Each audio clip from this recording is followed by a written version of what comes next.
A'udzubillahi minasyaitonirrajim. Bismillahirrohmanirrohim. Allahumma shrahli sodri wa yassirli amri wahlul 'uqdatam min lisani yafqahu qawli. Assalamualaikum warahmatullahi wabarakatuh. Allahumma sholli ala sayyidina Muhammad wa ala ali sayyidina Muhammad wa azwajihi wa zuriyatihi kama sholaita ala sayyidina Ibrahim wa ala ali sayyidina Ibrahim wa barik ala sayyidina Muhammad wa ala ali sayyidina Muhammad kama barakta ala sayyidina Ibrahim wa ala ali sayyidina Ibrahim fil alamina innaka hamidum majid. Wa ilahukum ilahu wahidun la ilaha illahu rahmanur rahim. Allahu la ilaha illahu wal hayyul qayyum.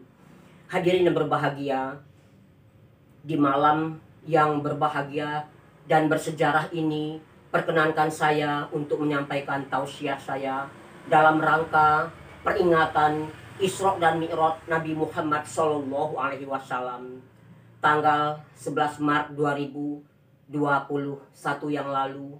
Kita sama-sama memperingati hari Isra dan Mi'raj Nabi Muhammad Sallallahu Alaihi Wasallam.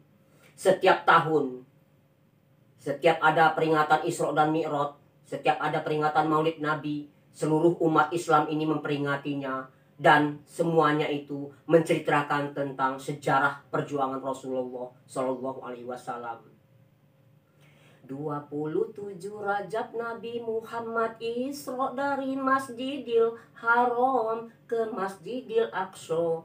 Hadirin yang berbahagia, Isra dan Mi'raj Nabi Muhammad Sallallahu Alaihi Wasallam ini berawal dari betapa penderitaan Nabi Muhammad Sallallahu Alaihi Wasallam belum habis derita yang ia rasakan ketika pemboikotan yang dilakukan oleh kaum kafir Quraisy terhadap Bani Hashim dan Bani Muthalib. Mereka diasingkan di suatu tempat 3 tahun lamanya. Kaum muslimin mengalami kelaparan yang tak terhingga. Ini selalu diceritakan setiap peringatan Isra dan Mi'raj. 2 kali kaum muslimin itu mengikat perutnya dengan batu karena kelaparan 3 tahun lamanya di daerah pengasingan tersebut, Bani Hashim dan Bani Muthalib. Hadirin yang berbahagia, yang kedua ketika perang Al-Ahzab, di situ pun ketika kota Madinah dibuat suatu benteng dikepung oleh tentara Al-Ahzab 10.000 orang, mereka pun mengikat perutnya dengan batu karena kelaparan. 2 kali kaum muslimin menderita kelaparan yang tak terhingga. Hadirin yang berbahagia, betapa perjuangan Abu Thalib ketika di pengasingan itu. Kalau malam telah mendatang, bila telah gelap, maka Abu Thalib menyuruh Rasulullah ini untuk tidur. Setelah sepi hening semuanya, maka Abu Thalib memerintahkan kepada keponakannya itu untuk berganti tempat tidur. Jadi Nabi Muhammad SAW ini disuruh oleh Abu Thalib pindah ke suatu tempat yang aman, dan dia menggantikan posisinya itu dengan adik-adik kandungnya, ataupun dengan keponakannya, ataupun dengan saudara-saudaranya. Begitu perjuangan Abu Thalib kepada keponakannya itu. Belum lagi habis derita perasaan yang mereka rasakan di pengasingan itu selama 3 tahun. Datang pula musibah yang menimpa Nabi Muhammad SAW. Ini adalah awal mengapa Rasulullah itu diberangkatkan oleh Allah Subhanahu Wa Taala. Isra Mi'raj itu asalnya itu dari mana asalnya? Inilah karena adanya peristiwa-peristiwa di dalam mukadimah saya ini. Jadi para hadirin sekalian, datang musibah yang begitu besar kepada Rasulullah Shallallahu Alaihi Wasallam, yaitu dengan 2 musibah. Pertama, pamannya Abu Thalib yang wafat dalam usia 87 tahun. Tak lama kemudian para hadirin sekalian, istrinya pun Siti Khadijah berpulang ke rahmatullah dalam usia 65 tahun. Bayangkan para hadirin sekalian betapa derita yang dirasakan oleh Nabi Muhammad SAW ditinggal pergi oleh 2 orang yang sangat ia kasih dan ia cintai. Abu Thalib adalah sebagai perisai bagi Nabi Muhammad SAW. Sejak ia berusia 8 tahun, ia diasuh sampai ia menutup mata Abu Thalib ini, ia menjadi perisai bagi Rasulullah. Baik moral maupun material oleh dua orang ini, inilah yang menjadi kekuatan Rasulullah. Khadijah adalah seorang wanita bangsawan, hartawan yang bangsawan dan hartawan. Seluruh harta kekayaannya itu dipergunakannya untuk perjuangan Rasulullah di dalam menegakkan kalimat la ilaha illallah Muhammad Rasulullah, di dalam memperjuangkan agama Islam. Seluruh harta benda Khadijah ini ia korbankan, ia serahkan kepada Rasulullah untuk perjuangan Islam. Maka begitu pada tahun ke-10 kenabian peristiwa ini terjadinya, pada tahun ke-10 masa kenabian, dua peristiwa musibah ini, Rasulullah betul-betul mengalami tahun kesedihan yang dalam sejarah disebut dengan Amul Huzni. Amul Huzni adalah tahun kesedihan. Hadirin yang berbahagia, tetapi apakah Rasulullah ini dia tenggelam di dalam penderitaan, di dalam kesusahan, musibah dan derita ini? Tidak, para hadirin sekalian. Hanya beberapa lama kemudian Rasulullah pun bangkit. Rasulullah bangkit, kemudian dia pergi, dia ke suatu negeri, namanya itu negeri Taif, dari kabilah Syakib. Dia pergi bersama anak angkatnya Zaid bin Haritsah. Rasulullah kemudian mendatangi pemimpin-pemimpin kabilah Taif itu, di negeri Taif, kabilah Syakib itu. Namun ketika Rasulullah berdakwah di sana, mengajak mereka untuk masuk ajaran agama Islam, Rasulullah ditolak, disorak-soraki, diusir, dilempar dengan batu. Zaid bin Haritsah berusaha menjadi perisai. Dia pasang badan, akhirnya kepalanya belah kena batu. Darah mengucur dari kepala Zaid bin Haritsah, anak angkat Rasulullah ini. Kalau Rasulullah kakinya berdarah-darah, mereka semuanya berlari, bersembunyi di bawah sebuah pohon anggur milik Utbah dan Syaibah, anak Rabi'ah. Awal mula tubuh Rasulullah berdarah-darah itu, kakinya itu adalah ketika Abu Thalib dan Khadijah telah tiada. Selagi Abu Thalib masih ada, tidak ada yang berani menoel, istilahnya menggores tubuh Rasulullah itu. Karena perisainya adalah Abu Thalib. Hadirin yang berbahagia, dengan penderitaan yang seperti itulah, maka Allah Subhanahu wa Ta'ala memerintahkan kepada Nabi Muhammad SAW untuk berhijrah, untuk Isra Mi'raj. 27 Rajab Nabi Muhammad Isra Mi'raj itu dari Masjidil Haram ke Masjidil Aqsa. Dari Mekah ke Baitul Maqdis di Palestina, langsung ke langit yang ke-7 dan ke Sidratul Muntaha. Disitulah Nabi Muhammad SAW menerima perintah sholat langsung dari Allah Subhanahu wa Ta'ala.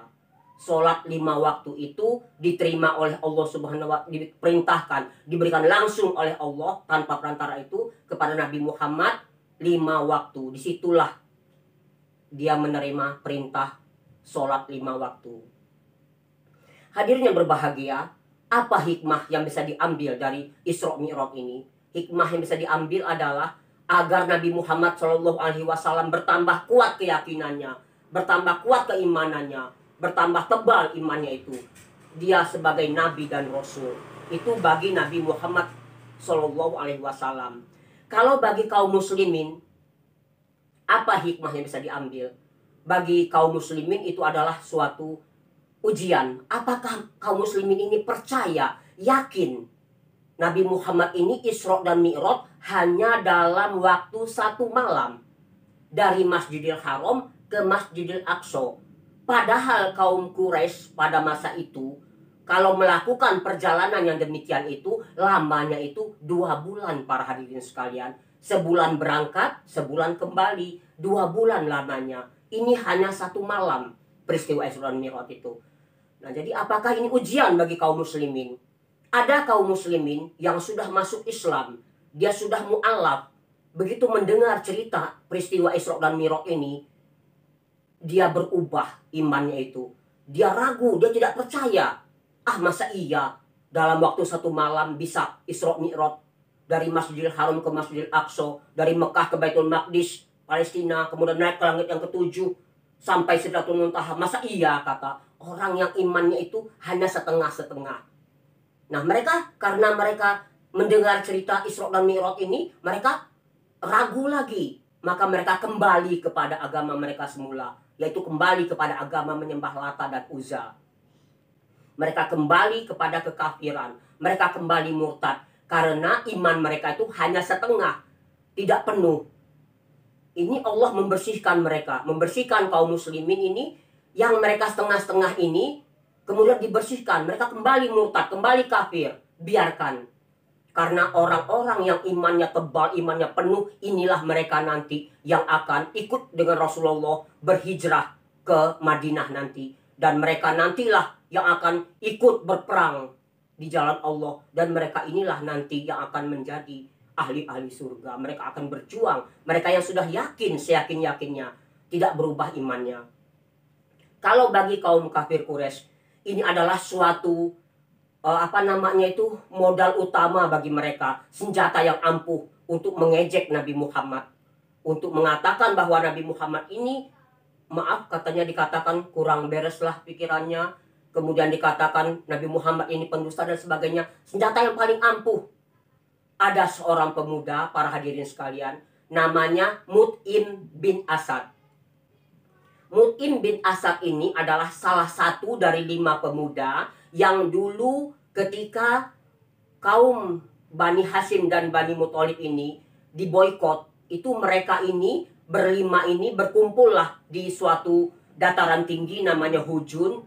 Mereka bermusyawarah untuk mencapai kata sepakat bagaimana caranya agar surat pemboikotan itu, perjanjiannya digantung di Ka'bah itu akan mereka robek-robek, karena mereka tidak tega melihat saudara-saudaranya mati kelaparan 3 tahun lamanya di pemboikotan itu. Mut'im bin Asad ini kemudian berkata kepada Nabi Muhammad SAW, ketika dia mendengar Nabi Muhammad hanya dalam waktu 1 malam melaksanakan Isra dan Mi'raj itu, dia berkata, "Wahai Muhammad, selama ini apa yang kau ceritakan kepadaku itu hanya soal sepele.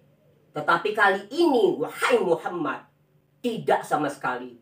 Aku bersumpah atas nama Lata dan Uzza," kata Mut'im bin Asad tadi, bahwasanya yang kau ceritakan Isra Mi'raj itu adalah bohong, dusta belaka. Rasulullah kemudian menceritakan kepada orang-orang peristiwa Isra Mi'raj itu, tidak satupun orang kaum kafir Quraisy itu yang percaya, kecuali orang-orang yang betul-betul imannya penuh tadi yang saya ceritakan tadi. Kemudian orang-orang tersebut yang tadi mendengar kata-kata Mut'im bin Asad bahwasanya itu adalah bohong, dusta, dan dia bersumpah atas Tuhan mereka, Lata dan Uzza, bahwasanya Rasulullah itu bohong kalau Isra Mi'raj itu hanya dalam waktu 1 malam. Sedangkan aku, kata Mut'im bin Asad, aku sebulan berangkat, sebulan pulang, jadi 2 bulan lamanya. Maka kemudian orang-orang tersebut berkatalah kepada Abu Bakar, diceritakannya kepada Abu Bakar, mendengar cerita daripada orang-orang bahwasanya Nabi Muhammad SAW itu hijrah dalam waktu semalam. Dia datang ke rumah Rasulullah, kemudian dia berkata, "Assalamualaikum wahai Nabi Allah, wahai Rasulullah, benarkah kau semalam melaksanakan Isra dan Mi'raj?" "Ya," kata Nabi Muhammad SAW. Kalau begitu, gambarkanlah kepadaku tentang Baitul Maqdis itu, Masjidil Haram ke Baitul Maqdis, dari Mekah ke mana tadi, Sidratul Muntaha sebagai itu, gambarkanlah kepadaku, karena aku pernah pergi ke Baitul Maqdis itu, katanya. Allah kemudian menggambarkan di depan Nabi Muhammad SAW itu, gambaran semua itu, setiap alinea, setiap bagian karangan, setiap cerita dia, setiap suatu bagian yang mengandung arti tertentu, paragraf alinea yang diceritakan oleh Nabi Muhammad SAW kepada Abu Bakar itu, maka Abu Bakar selalu mengatakan, benar, ya benar, engkau adalah utusan Allah. Selalu mengatakan demikian.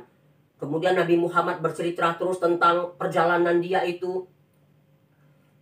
Karena Abu Bakar sudah pernah ke Baitul Maqdis, dia selalu mengatakan benar, ya benar, kau memang utusan Allah. Sampai akhir cerita daripada Nabi Muhammad, Selalu Abu Bakar mengatakan, ya kau benar, kau adalah utusan Allah. Kemudian Nabi Muhammad berkata, dan kau wahai Abu Bakar, sahabatku, kau adalah orang yang membenarkan. Kau kuberi gelar Siddiq. Sejak itulah Abu Bakar bergelar Abu Bakar Siddiq. 4 sahabat Rasulullah, Al-Khulafaur Rasyidin itu, Umar bin Abu Bakar Siddiq, Umar bin Khattab, Utsman bin Affan, Ali bin Abi Thalib. Gelar Abu Bakar Siddiq tadi diperolehnya dari ketika dia minta digambarkan bagaimana keadaan Baitul Maqdis, karena dia pernah pergi ke sana, Allah menggambarkan di depan Rasulullah. Rasulullah selalu bercerita, setiap alinea, setiap bagian karangan, setiap cerita dia selalu benar kata dia. Nah, oleh karena itulah dia bergelar Abu Bakar Siddiq. Jadi para hadirin sekalian, yang percaya kepada cerita Isra dan Mi'raj itu hanya Abu Bakar Siddiq dan orang-orang yang beriman lainnya. Mengapa kita tidak percaya kepada Isra dan Mi'raj itu? Siapa yang menciptakan langit, bumi, wa ma bainahuma? Tanamannya ditumbuh di dalam tanah yang sama, tumbuh dia dengan rasa yang berbeda. Apa cakrawala semua, apa yang tidak pernah tumburan. Mereka berjalan pada ini mereka masing-masing. Manusia di muka bumi ini tidak ada yang serupa wajahnya itu. Mengapa hanya pemberangkatan Isra dan Mi'raj kita harus ragu? Karena itu yakin dan percayalah, Isra dan Mi'raj itu 27 Rajab Nabi Muhammad Isra dari Masjidil Haram ke Masjidil Aqsa. Nah, jadi para hadirin sekalian, perintah sholat 5 waktu itu diperoleh Rasulullah Nabi Muhammad itu langsung dari Allah di Sidratul Muntaha. Sekian, wabillahi taufiq wal hidayah. Nasrun minallahi wa fatun qarib. Wassalamualaikum warahmatullahi wabarakatuh.